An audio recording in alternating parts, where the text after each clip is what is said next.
What's good, everybody? It is your boy, the Super Triple JET here, and Resident Evil Death Island just came out. And because I'm not famous, I didn't get to watch the movie early just like everyone else did. So, I'm going to give you my review, the correct opinion about Resident Evil Death Island. So, without further ado, let's get this started. Before we start this video, I'd like to shout out to my homie Boost for being a member of the channel. If you guys want to be a member of the channel, click on the link in the description down below, or just click the button right next to the subscribe button. So with all the trailers that we got for this movie, I'm not gonna lie, I didn't really have any high expectations for this movie because, let's be honest, even though I did kind of enjoy Vendetta, don't get me wrong, the story was so weak. I don't know, action was cool though, and then when Infinite Darkness came out, it just felt empty. I mean, those last two projects, it just felt disappointing, and the trailers looked like it was gonna be heading the same direction, but I would like to say that I'm happy that I was proven wrong.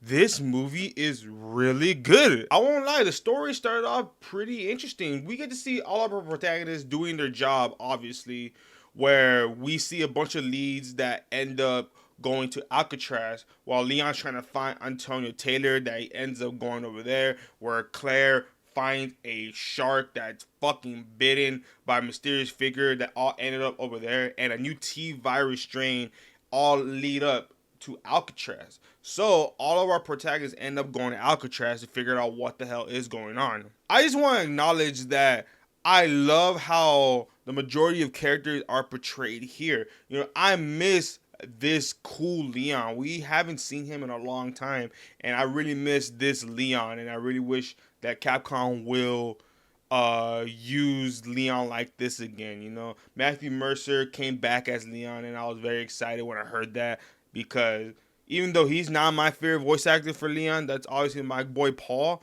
Matthew Mercer brings back the old Leon that I really miss. So I really like how Leon is portrayed here. Jill, outstanding. I was very, very excited that Jill was coming back, and I really like how her and Leon's relationship is, knowing the way they act with each other, and it feels super duper natural, even though these characters have not been seen before together ever. I like how natural they were together. Like, well, isn't it Jill Valentine? I really like that clip. Leon? Well, what do you know? Jill Valentine. How's it going? So I think those two characters together, they bring a great dynamic, and it was very fun. I really hope in the near future we get to see a game with them together. That would be so dope. Unfortunately, just like Vendetta, Chris is super unimpressive. I do not like his model. I never did. And I don't like his voice acting in this movie either. It's the same voice actor from Vendetta. And even though he did a better job here than the last movie, I'm not a big fan of this Chris voice. I'm not. I'm glad that Claire is doing stuff, because last time we saw her in Infinite Darkness, she wasn't doing jack. And I'm glad that Rebecca, even though unfortunately she did have a smaller role, I really enjoyed the fact that Rebecca had a bigger role than last time. She wasn't just some random damsel in distress. While watching the movie, you do see that a lot of the action has been toned down a little bit, and I kind of get it. I mean, remember Vendetta? I mean, the whole John Wick moment that Leon had, it was turned down a lot. And I do appreciate that. Unfortunately, though, I did feel kind of disappointed about the action that we saw in this film. I think it's probably the weakest action out of all the films.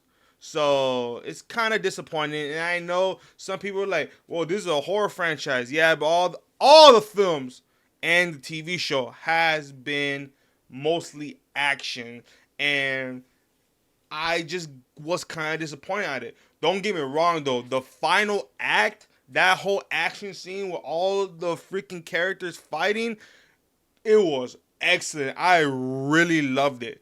So even though the final act was amazing, I still say all the action was just kind of disappointed personally. And throughout the film, we end up meeting our main antagonist, which is Dylan Blake. And I'm not gonna lie, even though he is better than Ares, like he is definitely better than Ares, he still has this whole I want to reset the world. Big Corp is bad, blah, blah, blah. Do you guys really think that you're saving people? You're destroying people's lives. Chris, how many of your teammates have died because of you? And that's his character.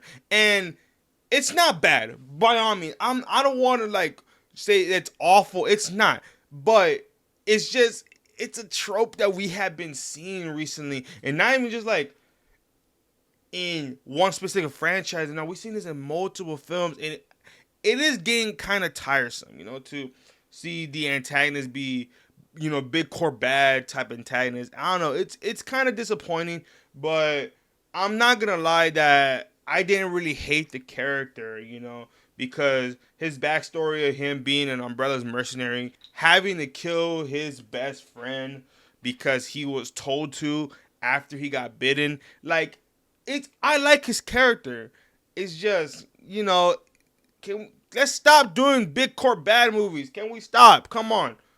Like I'm just disappointed. That's just it. It's not bad. It is definitely not bad. I'm not gonna take away points from it. It's just I don't know. I'm kind of sick of it. But I will say though, I really like how they gave Jill the spotlight in this movie, because every film, Leon is the spotlight. And, even though Leon is in this film, he's probably had one of the best scenes in the film when he was fighting Maria. But I really like how they're giving a lot of scenes to Jill after being gone for so long. And this still does not make up for Jill being gone for a long time, Capcom. This is not enough. We need a game. I'm really glad that we get to see her character, how she was dealing with all this. She's not a freaking potty mouth like she was in RE3 Remake, so I really did like her character. Her voice, though, was kind of weird. I think they were trying to make it sound like she's older, which I feel like was unnecessary because Jill is gonna be young, so there's no reason to do all that extra. She didn't sound natural, and it's the same girl, Nicole, that did RE3 Remake, and she did sound better in RE3 Remake, but her dialogue was better in this film. But just like last time, Rebecca and Claire do take a backseat from the main story. Even though there's some amazing scenes with Claire in this movie, and I really like them. She doesn't really do much in the film, and like I said, it just felt like how it felt in Infinite Darkness. Rebecca and Claire were just background characters, and Leon, Chris, and Jill were the main focus of the film.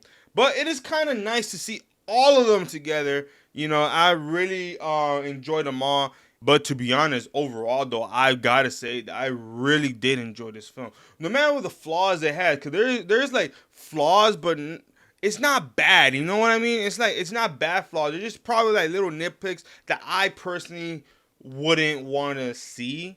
But it's all good. I enjoyed the movie overall. I would like to give this movie maybe an 8 out of 10. Is something like that. Did you love it or did you hate it? I really like to know. Tell me in the comments down below. Thanks for watching. Please subscribe. I'm out. Deuces.